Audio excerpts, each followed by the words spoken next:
They were best friends, lovers, and everything in between, until pride and preference tore them apart. One wanted the lights on, the other wanted them off. A tiny argument that destroyed a marriage and a lifetime of regret. In the beautiful riverine city of Yenagoa, there lived a young man named Tari Lawson and a young lady named Iniobong Eshen. They met during their university days, two friends who couldn't go a day without talking. They studied together, laughed together, and even shared dreams of building a home together someday. Tari was calm, playful, and full of humor.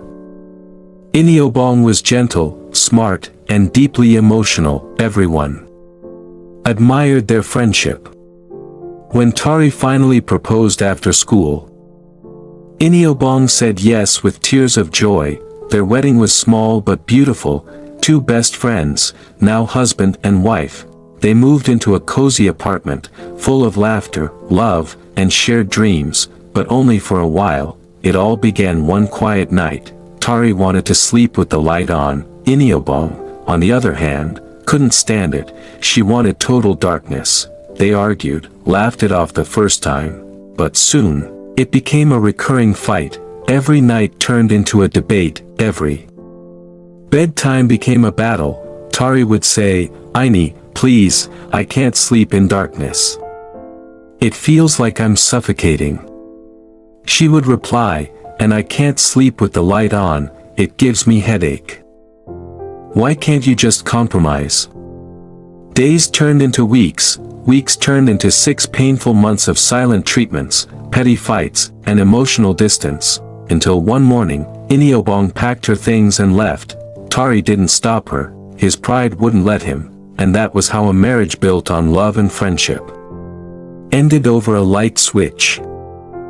5 years passed. Tari got married again, this time to a beautiful woman named Amarachi, who was elegant but cold. Iniobong also got married to Benabai, a serious and controlling man who never smiled. They both tried to move on, but something was missing.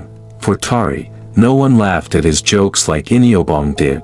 For Iniobong, no one understood her silence the way Tari once did. Each night, they found themselves scrolling through old pictures, rereading old messages, wondering what if we had tried harder.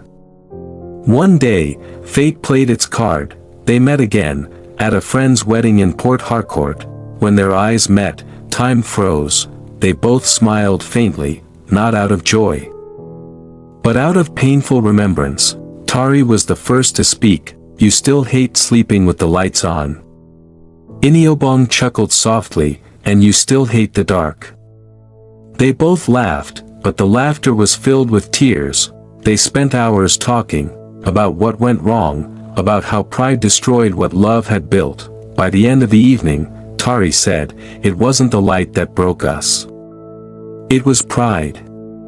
Iniobong nodded slowly, "And now we both live in darkness." They parted ways again, not as lovers, not as friends, but as two souls forever haunted by what could have been. Years later, they both had children from their separate marriages, but every time Tari switched off the light, he thought of Iniobong, and every time Iniobong sat alone in the dark, she thought of Tari. One evening, Tari visited the same park where he first proposed. He sat alone, watching the sunset, and softly, he whispered to himself, "Sometimes, the things we fight about are too small to lose the people we love." He smiled, wiped a tear, and walked away. Marriage is not about perfection, it's about patience. Pride destroys what love builds. Sometimes, what breaks relationships isn't wickedness, it's the refusal to bend.